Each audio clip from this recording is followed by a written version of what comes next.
Assalamualaikum warahmatullahi wabarakatuh. Selamat sore untuk pemirsa Barat News TV dimanapun Anda berada. Di sore hari ini tentunya kita sudah kedatangan narasumber ya. Untuk tema kita pada sore hari ini adalah mengenai tentang bangkitnya UMKM dari dampak pandemi COVID-19. Nah, pemirsa yang kami banggakan dimanapun Anda berada, bersama saya Bung Septian. Nah, selamat sore Bang. Selamat sore Bang. Iya. Untuk pemirsa dimanapun Anda berada, narasumber kita adalah Bang Siloy. Ya, tentunya Bang Siloy merupakan salah satu pelaku UMKM yang masih muda, tapi sudah mempunyai usaha dan menjadi entrepreneur sejati tentunya. Ya. Nah, saya sedikit ini Bang, penasaran dengan UMKM pada saat sekarang ini, di mana semua berdampak, tidak hanya UMKM saja. Nah, bagaimana dengan Abang sendiri sebagai pelaku UMKM bangkit dari pandemi COVID-19 ini? Silakan. Baik. Jadi sebenarnya sebelum memasuki awalnya pandemi ini, saya sebenarnya memang mindsetnya sudah terlatih sebagai entrepreneur dari SMA, bergabung di satu komunitas, belajar kepada orang-orang yang sudah terjun duluan di dalam bidang entrepreneur. Jadi setelah saya selesai dari masa sekolah, saya kuliah, maka dalam perkuliahan itu saya sudah tanamkan dalam diri bahwa untuk uang kuliah pun itu harus saya pikirkan. Jadi saya mulai bekerja untuk cari modalnya. Kemudian ketika ada peluang, saya pikir ketika ada peluang menjadi reseller mungkin. Ya sekarang ini kan gampang menjadi reseller ya. Mungkin Sorobit dulu ya. Iya benar. Sekarang ini informasi menjadi reseller itu mudah. Mungkin itulah langkah awal kita untuk menjadi seorang owner mungkin. Itu langkah awalnya. Kemudian kita memikirkan bagaimana kita menjadi pemilik. Misalnya kita reseller parfum, bagaimana kita menjadi pemiliknya? Itu dia proses awal hingga mungkin masih banyak hal-hal yang mungkin sharingkan nanti Bang. Ya. Baik, juga untuk informasi yang saya bisik-bisik ini dapat Bang. Tentunya Bang Siloy ini adalah menjual berbagai aksesoris ya. Benar. Terutama yang paling sering diminati adalah gelang. Nah, apakah orang tua Abang ini mengetahui dari awal atau gimana? Sehingga pasti kan orang tua bertanya, biaya kuliahnya itu dari mana? Iya betul. Baik, pertanyaannya sebenarnya cukup bagus ya. Karena memang orang tua saya dulu itu sebenarnya sepele melihat hal-hal yang saya perbuat ini, seperti merakit gelang. Gelang ini saya rakit Bang. Dirakit. Itu di rumah dari berbahan batu saya beli perecengan, kemudian saya rakit menjadi satu gelang. Karena mungkin orang tua sepele ya, mungkin karena pada saat saya rakit satu gelang itu selesai 1 jam. Belum dia itu belum kayak sekarang ini ya. Benar. Kalau sekarang ini kan sudah terlatih ya. bahkan hanya beberapa menit satu gelang jadi. Yang saya pikirkan sekarang bukan merakitnya, bagaimana itu terjual itu dulu. Kalau kemarin bagaimana merakitnya. Jadi dia memang step by step dia Bang. Tidak bisa langsung blek jadi Iya, gitu. jadi memang orang tua itu dulu sebenarnya sepele. Jadi ketika kita tetap ini berjuang untuk menaikkan tangga-tangganya itu, maka hasil karya kita itu sudah dipakai. Sudah diakui ya. Sudah diakui, bahkan sudah dipakai. Yang kemarin disepelekan sudah dipakai. Artinya bangga gitu kan gitu. Gak mungkin dipakai kalau alergi. Tentunya bangga gitu. Jadi memang harus kita hadapi step by stepnya. Memang kita harus alami gitu. Alami prosesnya. alami bagaimana dari awal supaya abang tidak membebani orang tua dengan betul biaya kuliah tadi. betul Bang. Maka abang berusaha pertama awalnya bekerja, kemudian membangun suatu usaha, betul dan saat sekarang ini usahanya sudah bisa bersyukur, sudah bisa dinikmati gitu bang. Iya. Walaupun masih kecil-kecilan tapi Iya benar. disyukuri gitu Iya Bang, benar. ya. Nah baik, ini pertanyaan terakhir Bang, ya, Baik. sebelum kita mengakhiri diskusi atau podcast kita pada sore hari. Nah, harapan abang untuk anak-anak muda milenial yang mencoba juga membangun suatu bisnis atau suatu usaha, bagaimana tips-tipsnya dan juga bagaimana motivasinya dari abang ke pemirsa dimanapun anda berada, kami banggakan, agar pemirsa juga bisa tahu gitu. Baik. Sebenarnya begini, sebenarnya begini. Iya. Mungkin silakan. Baik, mungkin motivasi dan sebenarnya bukan artinya saya yang paling benar ya kan, Iya. namun ini Tapi motivasi. motivasi itu nggak salah juga. Benar, karena dulunya pun saya itu mengawalinya menjadi pendengar dulu, pendengar yang baik kan gitu. Baik, jadi Sempat bingung nggak di awal untuk usaha gelang itu? sebenarnya bingung. Cuman ini adalah hal yang surprise gitu kan. Tapi kan harus kita coba kalau Belum bagaimana coba, mana tahu tahu ya. dari mana kita tahu kan Sekarang. gitu. Baik. Jadi untuk kepada sahabat-sahabat milenial dimanapun berada, saya dari inspirasi dari almarhum Bob Sadino pernah berkata untuk memulai suatu usaha itu modalnya hanya satu, Apa itu? sehat, Sehat ya. Sehat. action. Yang paling pertama itu sehat dulu. Sehat dulu ya. Itu modal utama. Karena kalau kita punya uang banyak-banyak, Tapi tapi nggak sehat ya. sehat ini itu bagi-bagi lagi. Sehat pikiran, ya kan? Sehat apanya, perbuatannya, Jasmani, ya kan gitu. sehat mental juga. Sehat itu kan. Ya, karena kalau mau terjun ke usaha kan juga membutuhkan mental yang Benar. kuat ya. Karena kalau sehat pikiran kan berarti ide itu akan muncul. Tapi kalau uang aja menjadi modal itu nggak cukup, karena ada orang mikir udah ada ide tapi modalnya nggak ada, jadi idenya percuma. Padahal tempat ya. iya, padahal nggak action dulu. Udah action nanti akan tahu apa yang Harapannya untuk sahabat milenial dimanapun anda berada, sahabat member news. Baik, kalau harapan kalau bisa kepada sahabat milenial dimanapun berada, ciptakan target di dalam tahun ini. Jadi apa yang mau kita dapatkan di tahun ini? Target ya. Target. Ciptakan target. Itu harapan saya kepada sahabat-sahabat milenial dimanapun berada. Ciptakan target untuk membangun suatu bisnis ya. Iya. Ciptakan dan capai. Capai ya. Jangan diciptakan ditulis tapi nggak dicapai ya gitu, nggak dikerjakan eksekusi gitu secara ya. step by step. Iya benar.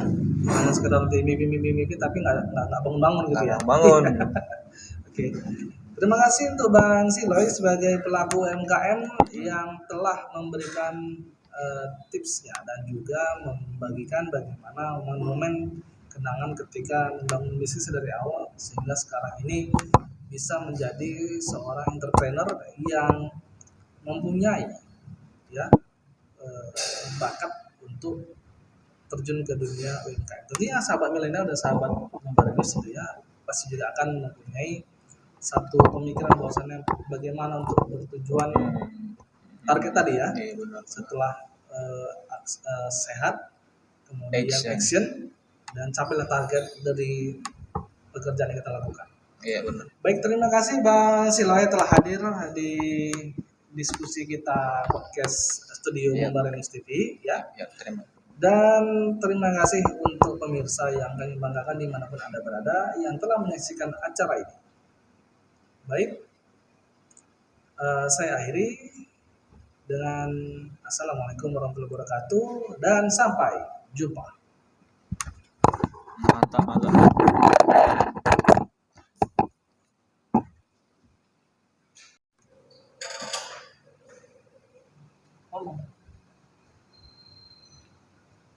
Pemirsa, sore ini ketemu lagi bersama saya Bang Robi Dan sore ini masih bersama Membara News Podcast. Dan kali ini kita akan mengupas hal-hal yang berkaitan tentang bagaimana menjadi pemimpin atau bagaimana menjadi seorang decision maker. Dan pastinya kita mengundang tokoh yang cukup kompeten atau cukup memahami dalam bidang tersebut karena beliau juga sudah terjun di dalam hal mengurus sebuah organisasi. Baik, langsung saja kita sapa. Selamat siang, Bang. Selamat siang. Wah, Baik. Jadi terima kasih ya saya sudah diundang ya, di acara podcast ini ya. ya. Ya, Jadi silakan. pemirsa, beliau bernama Bang Septian Hermanto. Septin aja. Bang Septian. Iya. Biar lebih keren. Jadi beliau sudah cukup berpengalaman, cukup memahami setiap lika-liku yang ada dalam organisasi. Jadi untuk itu Bang, boleh untuk membagikan sedikit informasi atau mungkin banyak Bang ya, informasi agar pemirsa bisa mendapatkan manfaat ilmu-ilmu yang menjadi nilai-nilai tambah dalam menjalankan aktivitas. Baik, untuk itu mungkin pertanyaan di awalnya Bang, kenapa Abang bisa mau menjadi seorang pimpinan dalam satu organisasi? Apa yang menjadi motivasi Abang menjadi harus gitu? Ya, baik. Terima kasih atas kesempatan yang diberikan pada host. Assalamualaikum warahmatullahi wabarakatuh. Sebelumnya untuk pemirsa di mana berada ya, dan juga Bang Silo ya. Nah, saya awalnya ketika terjun ke dunia organisasi, tentunya banyak cemoohan dan juga tidak adanya dukungan dari internal saya juga ketika itu dengan keluarga saya yang mengatakan bahwasannya apa sih gunanya organisasi? Kenapa harus berorganisasi? Kan nggak ada uang ya. Nah, capek-capek kau di organisasi, apa yang kau dapat? Tapi setelah saya mencoba dan terjun ke dunia organisasi tersebut, ternyata banyak manfaat, Bang. Banyak saya manfaatnya. dapatkan. Banyak sekali. Iya. Artinya ketika saya yang dulunya tidak berani tampil di depan umum, saat ketika saya sudah terjun di dunia organisasi, saya mau tidak mau harus bisa berbicara di depan umum. Bahkan ketika itu pas pelantikan saya sebagai ketua pimpinan cabang, artinya pimpinan cabang bagi organisasi saya waktu itu di satu kecamatan ya. Saya waktu itu memimpin di kecamatan Medan Helvetia. Nah di situ yang diundang itu memang kalau saat sekarang ini ya, yang saya rasakan itu ketika dulunya pertama kali itu saya sangat gugup. Kenapa yang datang itu Pak Camat, Pak Lurah, Kepling, kemudian Pak Babinsa dan juga Pak Babin Kaptipmas. Ya, jadi berapa unsur ini jumpa saya pertama kali saya pidato pelantikan saya itu saya sangat gugup sekali. Gugup, berkeringat dingin, gugup, banyak kesalahan, berselema.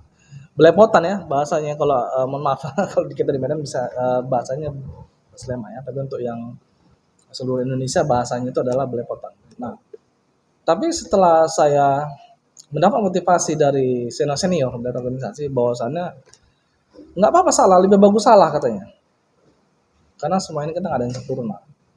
Nah, pada akhirnya step by step saya memimpin. Saya dipercaya memimpin sebagai wakil ketua 1 untuk pimpinan daerah yang di Kota Medan. Dan saya sampai 4 periode, Bang. 4 periode. Berarti teman-teman yang lain dalam organisasi berarti percaya dan mungkin bagi saya suatu motivasi. Teman-teman ketuanya padahal ganti-ganti. Jadi satu periode itu ganti kan, itu masih periode 4 tahun. Satu periode ganti, satu periode ganti, satu periode. Berarti 4, 8, berapa tuh? 16, berapa? 4 kali 4 berapa? Ya 16. 16 ya. 16, abang bayangkan bang, 4 tahun berarti 16 tahun berorganisasi, dan ketuanya ganti-ganti. Jadi kalau ibarat dalam negara itu presiden ganti-ganti, tapi nggak ganti itu wakilnya gitu. Nah artinya saya sebagai wakil ketuanya ketika itu tidak diganti-ganti, karena mereka juga memahami bahwasannya saya sudah bisa dipercaya dalam suatu organisasi. Nah, kenapa saya tidak memilih jadi ketua? Karena untuk jadi ketua kita juga harus bisa menilai diri kita sendiri.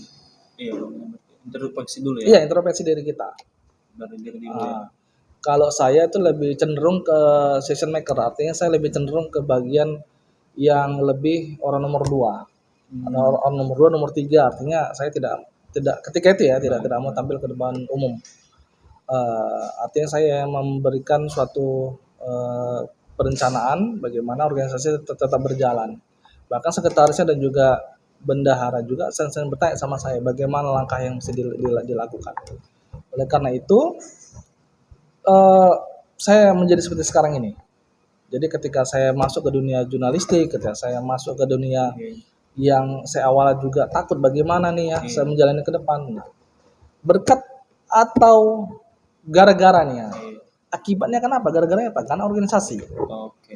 Nah, itu dia. Tapi yang positif ya, artinya saya menjadi seperti sekarang ini karena dari organisasi. Baik. Mungkin itu bang.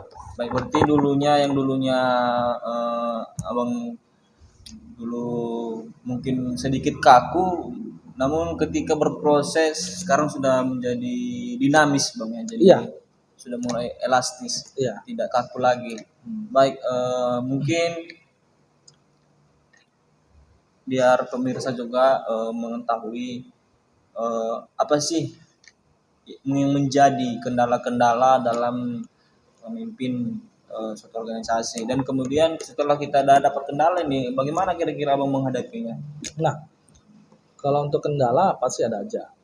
Ketika ada yang kita pimpin, kita memimpin satu organisasi, tentunya ada dinamika, ada suka tidak suka, ada yang di belakang kita depan kita manis, di belakang kita membicarakan, ada banyak. Ada yang depan kita itu berusaha menjilat untuk mendapatkan posisi, banyak juga. Nah, tapi kendala-kendala itu jangan kita anggap sebagai suatu suatu halangan.